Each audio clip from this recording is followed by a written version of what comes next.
Alright everybody, this is Have No Pity, and I am here to cast some RD2L 1v1 action. This is going to be my first game of the afternoon. This is turning into a pretty random, pretty fly-by-your-pants type of ordeal, but I finally got into a game, so we're good. Looks like it's going to be Tapas, a CET Wednesday guy, so one of our European friends, versus Jance on the Dire. I believe they said Sniper is the hero, and there it is. Sniper! So it's going to be 1v1 Sniper mid. Now, just to go over the rules with everyone again, basically it's first blood or first tower or highest CS at 10 minutes. So, we're going to see who's going to win this Sniper battle.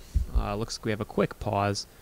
By the way, shout out to CVAC, he's also casting these games, so between him and me, channels, we should get hopefully a decent amount of the games done, and by the end of the afternoon we should be getting almost everyone casted, which is very exciting.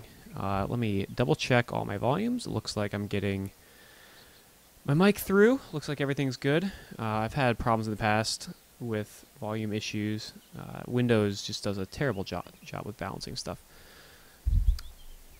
So anyways, this tournament is going to be a filler between RD2L Season 3 and RD2L Season 4.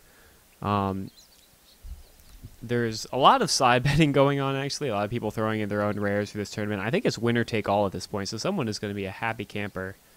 My money's on Polka Bunny, but we'll see. We'll see who comes out ahead. Maybe one of these fine gentlemen here will take the large first place prize. Tapas or Jance as 1v1 snipers. Please go. I'm running out of things to say.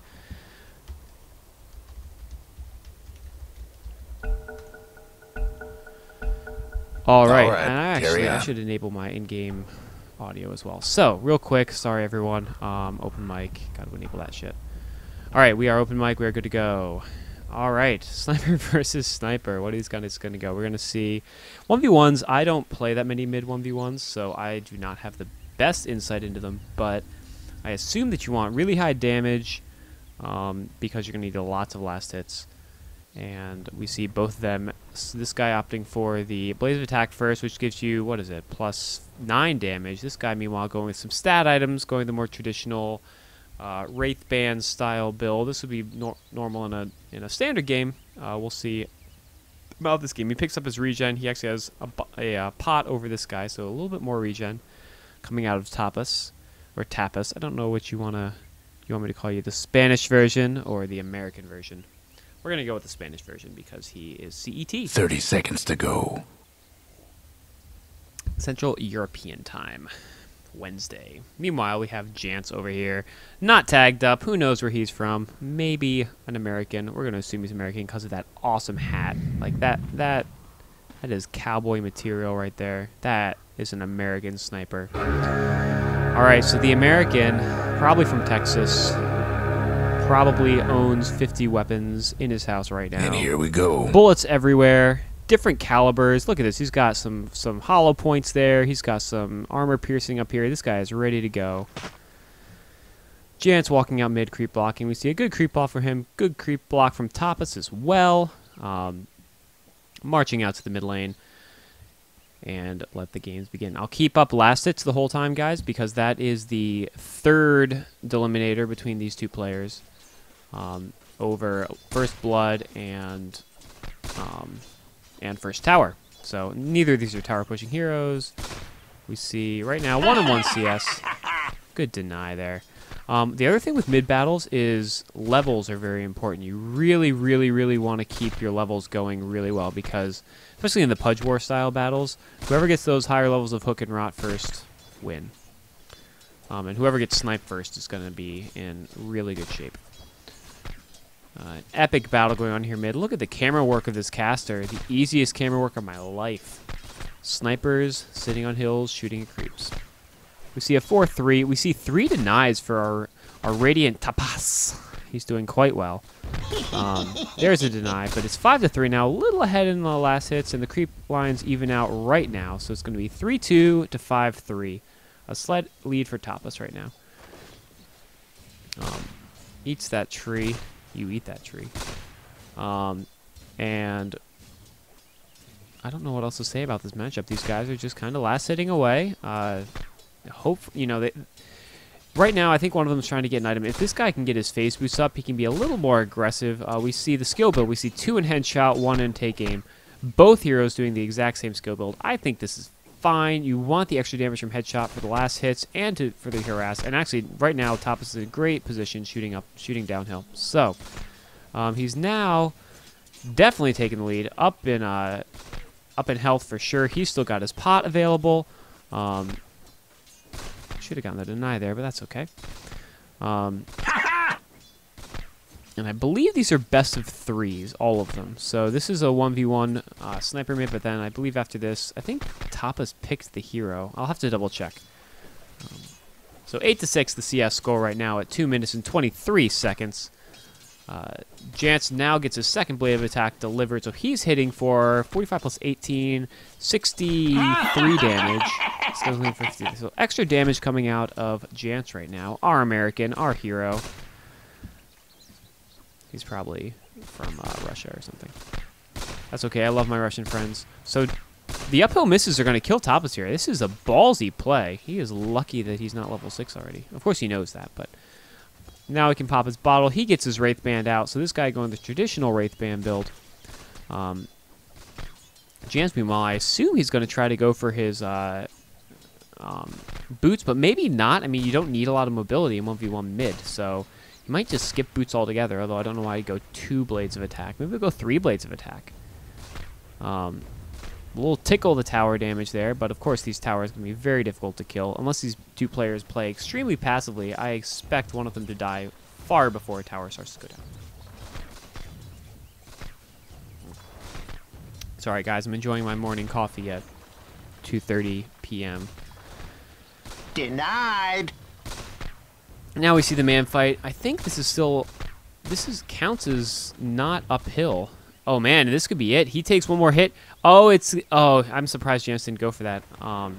The uphill, I guess it counts your shot when you're down here, not when you're actually uphill. So almost gets the kill from Jance, forcing Tapas out of lane. And this is big. He's missing a lot of experience here. He hasn't been able to get his Wraith Band out to him.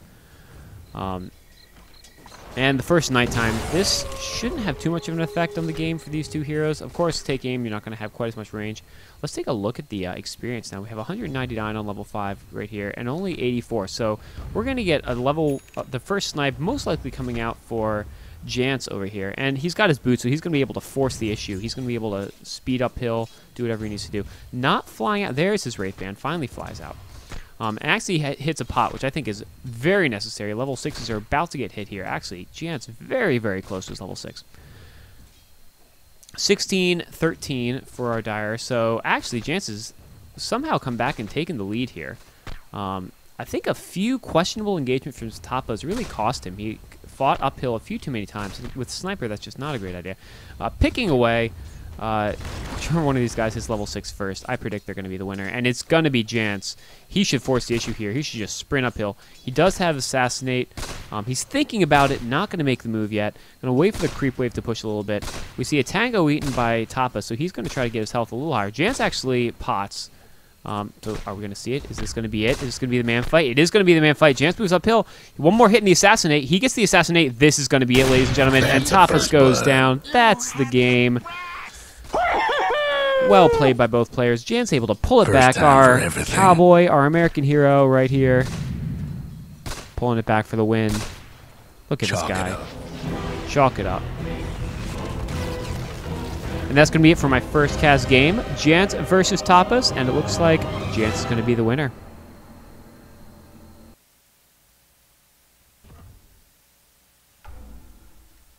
So now, guys, let me just double check. I left the game.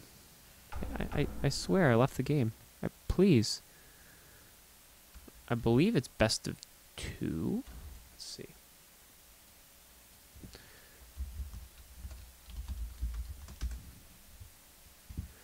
Jance Tapas, they're right there.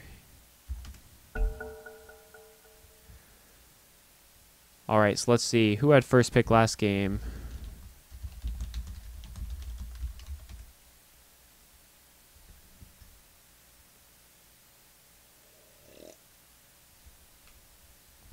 All right, so it was Tapas who picked the sniper and ended up with the loss. Poor guy.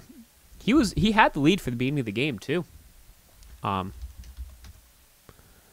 Just want to figure out what hero it is. I'll figure out the hard way.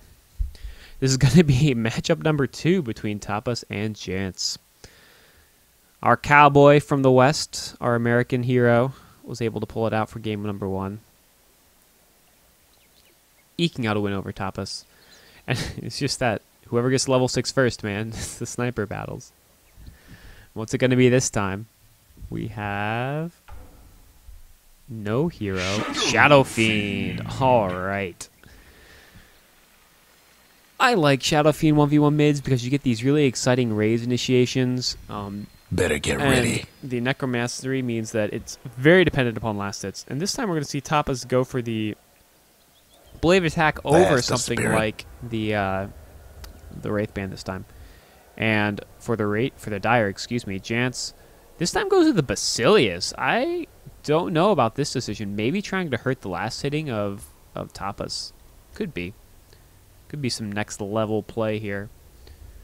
And while we wait, guys, it's going to be about 50 seconds till the creeps spawn. I want to just tell everyone again, no, there's no jungling. Yeah. Oh, English and your failure to recognize affirmatory negatives. Anyways, I would like to excuse me, guys. 30 seconds to go. That CVAC 0 is also casting. I'm actually going to pop over to his stream right now and see what he's casting. He's casting a Marana Oops versus Zack. So those guys are battling it out over on CVAC stream. That's going to be twitch.tv/CVAC0. And I should be streaming for most of the afternoon. I think we had a bunch of no-shows, so maybe it'll be shorter. I only get to go play Invoker games after this. Yeah. But for the meantime, I'll be here. So the series is up 1-0 for Jance. But Tapas, great beginning of last game. Maybe he can... His last hits were a little ahead early, so hopefully he can turn that into a Necromastery lead at the beginning of the game. As far as item builds go, we already talked about the Ring of Basilius on Jance. Interesting choice. Again, maybe it pays off for him, but he actually deactivates it. So it's not. It's just for armor. He's just doing this for armor and mana regen. Let me pull up Last Hits Deny. So it's going to be First Blood, or First Tower, or highest CS, in that order. So we see the battles commencing. I'm going to take a swig of coffee here real quick.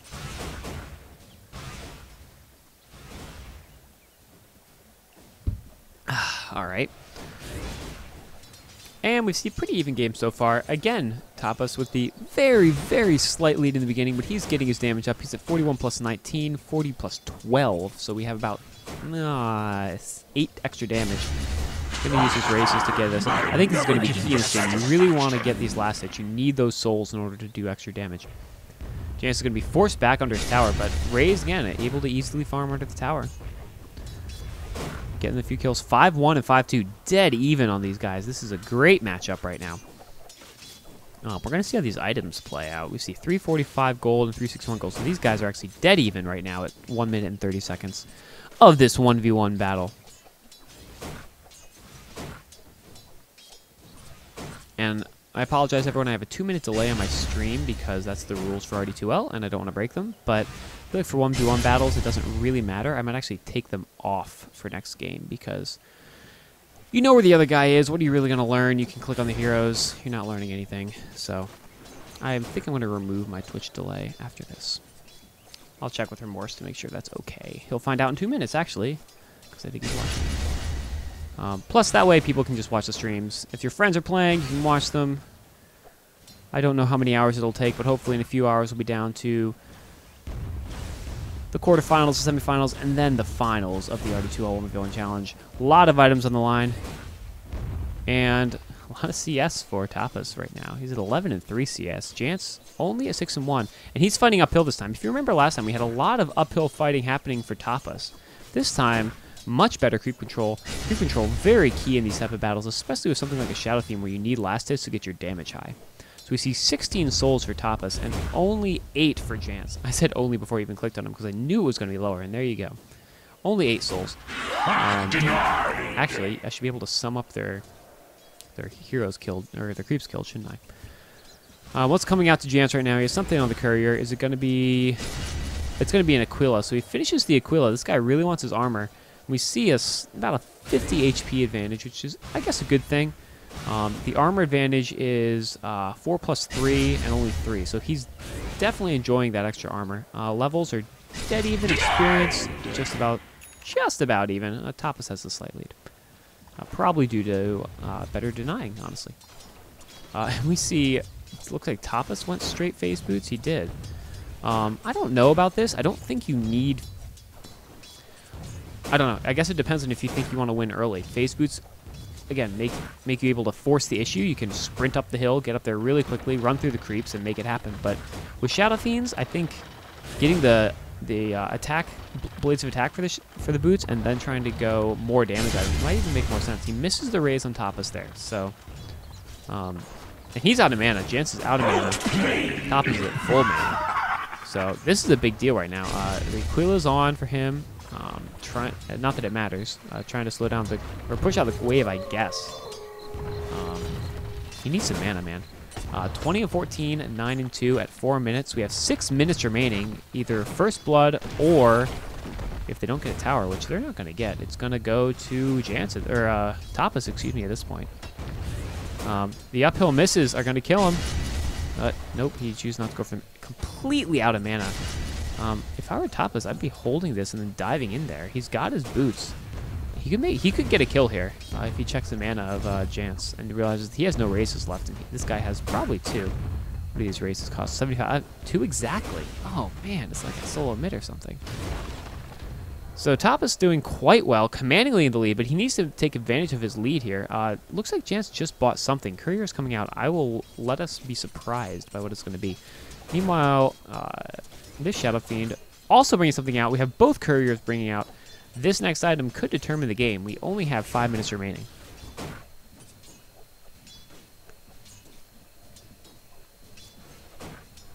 You see Jance saying outplayed, but he's only at 14 and 3 compared to 24 and 16. So Tapas in the lead here. Jance, although doing quite well. Let's see, he has 20 souls and 28 souls, so he's doing all right, but there's just not a lot of time. There's only 4 minutes remaining. What item he gets a Wraith Band and a Wraith Band, so... No, he doesn't get a Wraith Band. He gets his Blades of Attack, so he's going to be trying to get his boots up. Do you really need boots with 4 minutes? I don't think so. I think he needs more damage. And Tapas, meanwhile... Oh, he's going to dive in. Jance is out of races, though, and does Tapas realize this? He could have turned that. Jance is under the tower, only 600 health, but he chooses not to. Standing and delivering... This is, I think, a mistake. Tapas chooses to go back to base. He has to realize that Jance has no mana, man. You can stay out there. You can be aggressive. He does have the Aquila, which increases his armor, but right now you're losing out on your last advantage. He had 27 and 18, and now these last hits just going for Jance. If you can get the CS here, I believe it's just creep kills, not kills and denies, but it might be the sum of the two. I'd have to check the rules if we come down to that. Only 3.5 minutes remaining. Tapas, there you go. Now he is like a pit stop in Formula 1. He goes back, gets his health and mana back. Still think it was a mistake, but let's see if he can make the most of it. He's still solidly ahead, especially in the denies. Jance, he's that man. He is going for his boots. I don't know if he has enough time. Only 3 minutes and 10 seconds remaining. Jance standing on the high ground, both creep waves in the middle. I think if Tapas is smart, he's just going to play careful. He has such a CS lead. He can't know that, though. You don't know how much CS your opponent has. But he is solidly in the lead. Oh, slightly missed race there. That's okay. Backing up a little bit, he's lower on health, but has tons of mana. He needs to take advantage of these races, these high damage races. 7 minutes and 18 seconds in. We have 28 soul damage to 28 soul damage. Soul damage is even now. It's all going to be based on items. We have 65 plus 83, 64 plus 83. So even damage on the heroes. These heroes right now dead. Even Jance is just lower on mana, which, if this engagement comes, is going to cost him. The question is if these races can get off fast enough. There's only 2 minutes and 15 seconds remaining. Tapas in the lead still with CS. Jance kind of waiting. He obviously is not going to finish his boots unless these are his boots coming out. I think it is.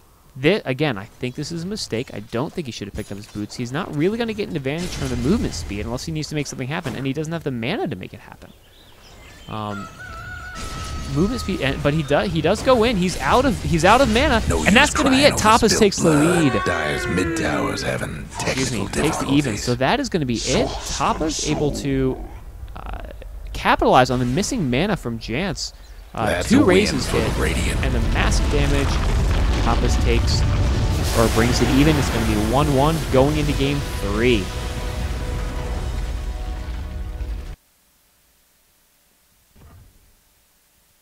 Game is finished. I would like to leave the game, please. Let me just check real quick with... Oh, what is with this freaking game? Let me leave. There we go. Let me just check with Remorse real quick and see if I can turn off my delay.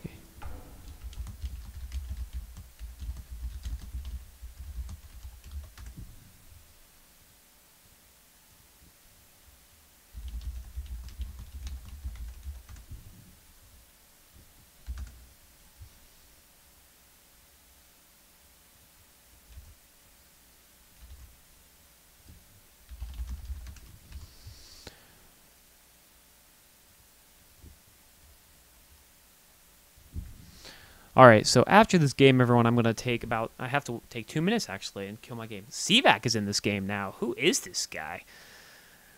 2 casters for 1 game. All right.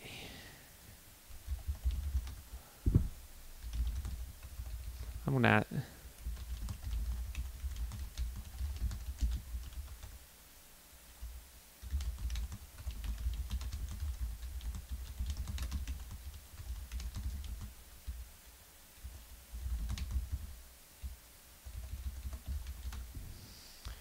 All right, so this game 3 just got really exciting. We got 3 casters in for it. Possibly 4. Visceran. Yeah, don't be a fool.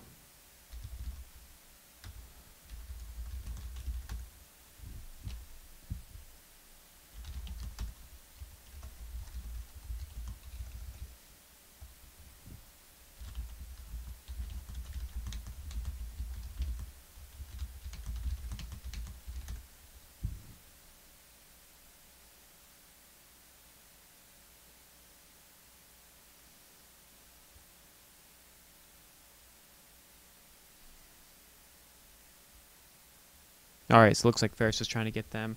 Sets things like series and everything correctly.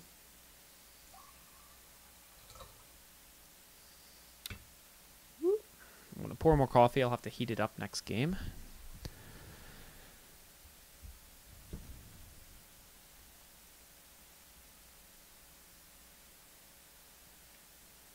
I think Zero is a new guy casting this season. I'm excited to get more casters. RD2L... Obviously, we're all amateur casters. CVAC is really good, but amateur caster like myself. We got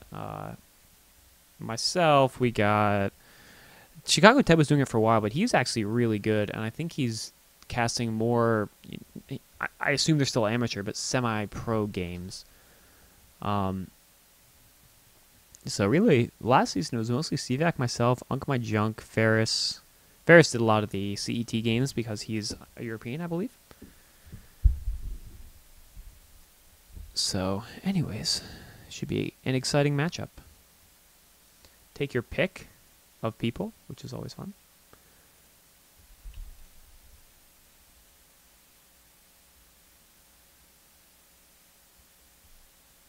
Playing the waiting game. Ooh, I'm not over here. All right, everyone. It's going to be game number 3, the deciding match between Jance and Tapas. This is very exciting. And this time we have more casters than players, which is always fun. CVAC and Zero are both casting. That's the spirit. I believe the heroes are going to be Potom, I think they said. This time we see Oh, actually, still the exact same lineups. Tapas on the Radiant, Jance on the Dire. Our hero, our Texas man, plays sniper with lots of bullets. Mid only. And it is going to be Potom. Now, this matchup should be quite interesting. Basically, if you have, you know, a level 3 Starstorm and a level 1 Arrow and a level 1 Leap. So, level 5, you should be able to kill the other player, no problem. So, it's going to be basically that. Also, I was listening to a very interesting commentary from Sing Sing about how he plays Potom. And he says that there is literally no reason ever, this was his quote, ever to level up Sacred Arrow before anything else. Higher than level 1, that's what I meant to say. So basically Sacred Arrow, you level it up, it does a little more damage, 90 to 180, but Starstorm hits more creeps and has a chance for a second hit. So probability wise, you're going to do more damage leveling up Starstorm than you are going to do leveling Sacred Arrow. So for all you Potom players out there, so it doesn't decrease the mana cost or the cooldown. Only thing leveling it does is change the damage. So get 1 in Sacred Arrow, get everything else in Starstorm, get 1 or 2 in Leap. 30 seconds also, to go. No Moonlight Shadow in the 1v1 matchup, I suggest. I don't really see what you're going to gain from that. So, unless you want to be sneaky underneath a tower. But 30 seconds to go. This is it for all the marbles between our friend Tapas and our friend Jance. Both been kind enough to stay in the same lanes for me, so I'm less confused. Yeah, it actually wasn't. The souls weren't what killed you, Jance. It was your mana conservation. Tapas just had more mana when it mattered. You got to be careful with that, especially in the SF versus SF matchup. And it's going to matter in this matchup too, because if you don't have enough mana to cast Starfall, basically if you're below 100 mana, you are at a massive disadvantage. And here we go. They have different mounts? Oh, I didn't look at the cosmetics yet. Exact same. Nope, different hair. We got the Dreadlock Marana. Jance actually has the better item, so I think that bodes well for him. And 1-1 for the CS right now. Slight mistakes coming out. 1-1 now. It's hard to cast a CS battle, but it's going to be dependent upon arrows, leaps, and Starstorms for this one. All these 1v1 matchups always seem to come down to like one explosive moment. And I think that's because when you watch people like Dendi or Sing do 1v1s, denied, they understand the heroes a little better, so you'll see a lot more skirting around the outsides. But when it's good players, but amateur players doing it, you kind of see them wander in and then feel like, well, this is it. I'm going for it. 3-2 to 2-2 now. Very even CS. We obviously have 2 creeps here. Oh, the arrow's going to hit Tapas, so take a little extra damage. Starstorm too. So he's going to, and you see only a level 1 Starstorm takes him down to half health. So that's big. And we're just going to see that be even worse. Neither of these heroes is going to get mana items or health items. It's going to be all damage all the time. Arrow comes out, hits the creep. First arrow battle, advantage Jance. Gets the deny. No, does not get the deny. Harassing Tapas a little bit. Jance has the lead right now, although he doesn't have enough mana. Again, there's enough mana for a Starstorm here. A little bit of picking away by Tapas. You know what I want to see, by the way, as a side note? 1v1 Invoker games. Double Exort, Sunstrikes. That should be our deciding hero. There's the Starstorm. Does hit Jance. Jance now with the mana advantage. Tapas, let's take a look at items. We see this time Jance opts for the Wraith Band first. So if you remember in the earlier games, he was the one that was going for the... Oh, good arrow. This is going to be it. He does not have enough for Starstorm. Tapas is not going to get away, and that's going to be it for game number 3. Jance takes the win. First blood. So that's going to be a move on from Jance. Great play by Tapas. Both games. Brings out the second game with the Shadow Fiend, but for this third game, it's just not enough. Jance takes the victory. Dire's done it again. And that's going to be it. Jance, our American Texan Bullet Man, moves on to round number 2 of the RD2L 1v1 challenge. Well played by Tapas. He's going to go home, but great games by both. And now, if you don't mind, guys, I need to kill my stream real quick. I will be right